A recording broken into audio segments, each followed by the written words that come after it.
Morning guys, hope you're all well and welcome back to our channel. So last couple of days Richard has been working on this Audi A1. So this is a 2014 model, it's the ATEX chassis and it's a Japanese import. So the customer has been liaising with Jason upstairs, quite a few emails going back and forth about some different mods that he needed and wanted doing on the car. One of them was instrument cluster out and changing from kilometers to miles per hour for the speedo, because it just makes it a hell of a lot easier, and keeping roads safe or legal on the roads in the UK. So this import, as you know, obviously Japanese drive on the left with the right hand side steering wheel, so getting all of these cars over here, that's why we see a lot of camper and I think it's the other Mazda Bongos and other type vehicles that are already, you just import them, you change the plates, you do some other bits and pieces and off you go. Now this is a really nice example of the older style Audi A1.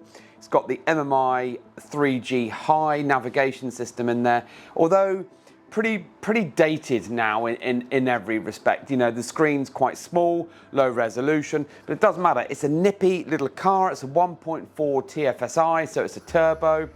But into us for instrument cluster, whole thing out and swapped over. We have also supplied and fitted cruise control. So that on this particular model is indicator wiper stalk off, new one on with a separate cruise stalk, wiring that goes in through the car to the ECU, gets pinned out for the steering wheel control module and ECU, and then we code that, and then also a new replacement cowling on the bottom. We have done factory rear flush parking sensors color coded, and we have done an aftermarket Apple CarPlay. So the aftermarket Apple CarPlay, it is a bit meh, really. For me, we work so hard to make sure that everything we do is as seamless as it possibly can be. And in this car it is. You know, there's no extra bells and whistles fitted. You've got the screen that shows up with Apple CarPlay when you press a button. It's just the technology behind the scenes in terms of how it works. But then we are incredibly picky. But we'll show you through, we'll walk through that in a second. So join me around the back, we'll show you the parking sensors.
So usual situation, bumper comes off, hole punch is used for the making the holes, which are pre-marked on the back of most of these bumpers, and then we'll score up the back of the bumper, use hot glue.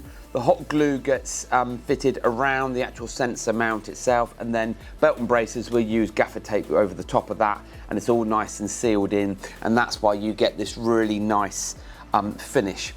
And the better quality the bumper, the better finish you get, because if you've had body work done on these, the lacquer is never as good as it coming out of the factory, but this looks really, really clean for a car that is 11 years old and has been imported. So that is the factory fitted flush and color coded parking sensors.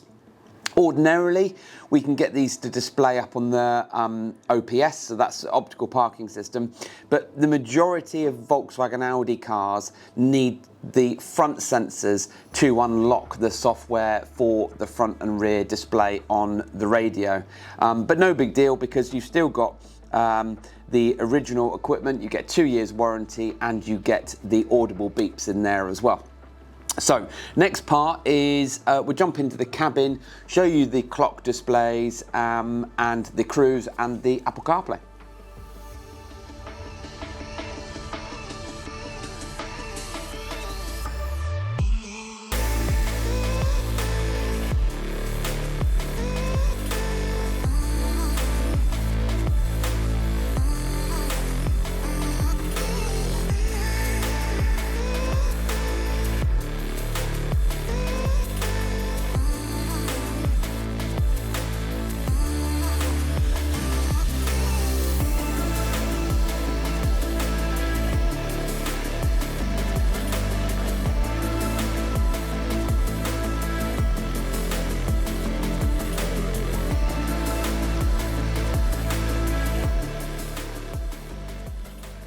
Okay, so we are now sat in the car.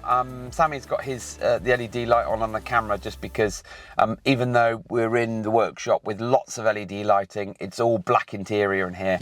So this particular model hasn't got key. It's got the start-stop button, which is quite nice. It's a really nice little added feature. And let's quickly run through the cruise. So this is how the car came to us, with the standard indicator and wiper stalk. It's now been removed and replaced with the genuine cruise. So that's replacement indicator, replacement wiper and stalk, all on the same thing. Cruise, if you haven't worked it before, is very simple. You just literally turn it on and off, and you can just turn it on and off by pressing the button. You can then go up and you can set your speed up onto the instrument cluster like so. So if we wanted to, let's say, right, we want to stick at 30 miles an hour. And then if we want to, again, whilst we're driving and we're using the brake or the accelerator, we can pull the trigger towards us and then that will resume. Apart from that, we can then turn it off, we can turn it back on and we can resume. If you want to as well, and you're driving at 30 miles an hour or 50 miles an hour, because that seems to be a given on the motorway these days, you can get to 50 miles an hour on the speedo and then press the set button.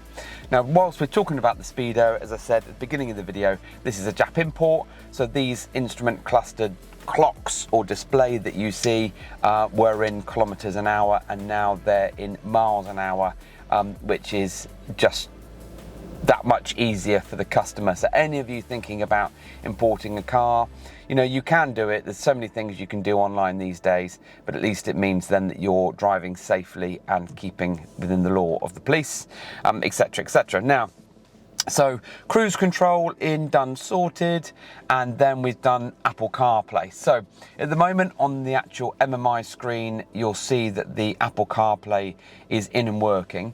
There's no interaction with this at all. So this is the 5F module, and in the Audi A1 there were two different types. There was the RMC Concert, which was the lower res one, and well, there was nav, but it was not very nice nav.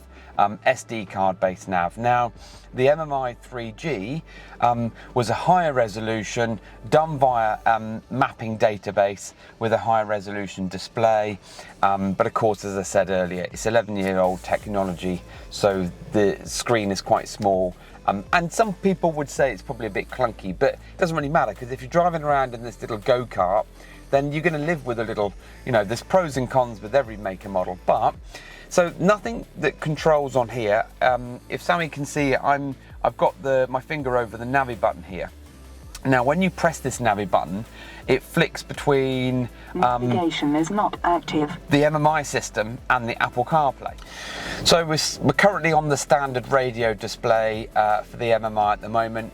If I press and hold the navigation button for 2 seconds on here, 1, 2. Navigation is not active. System flicks over to the Apple CarPlay. Of course, you will hear that voice command or prompt in the background, sorry, and that's just purely because of the fact that you have interacted with something in the car. The car was never designed to have this Apple CarPlay system, so whenever we're doing stuff on here, there will be interaction behind the scenes, but that's impossible to be able to get this nice clean interior display without any wired remotes and for it to work. So if you're then navigating your way around, you'll see on the screen that the cursor is moving, and all I'm doing on the steering wheel is moving the jog wheel. So it's not difficult to operate. So I can choose, let's say Google Maps, and when I want Google Maps, I then just push the jog wheel.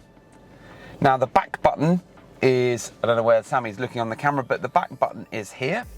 Back button on the steering wheel is this little star. So I can press the star button and I can scroll back through any of the menu features that I want, and choose music, make a phone call, whatever I want to do, you know, standard Apple CarPlay stuff.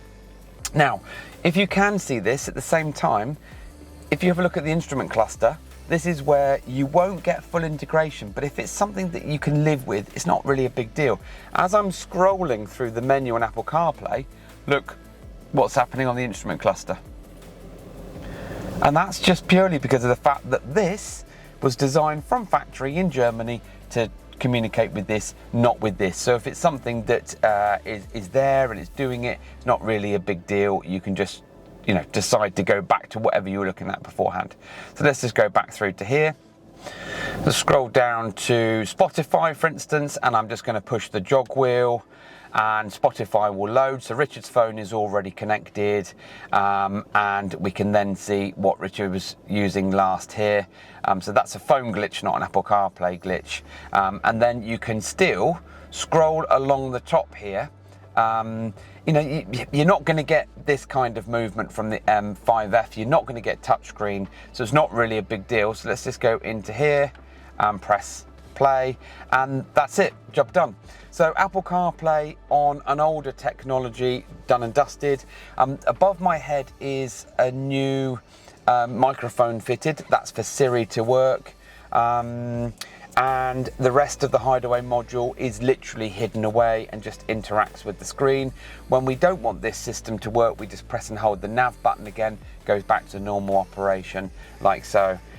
So that's 2014 Audi A1, Japanese import, factory fitted cruise control, factory fitted flush color coded parking sensors, speedo change on here for miles per hour, wireless and wired Apple CarPlay. Any of these things you're interested in, do get in touch with us. Website links in the bio, and thanks for watching.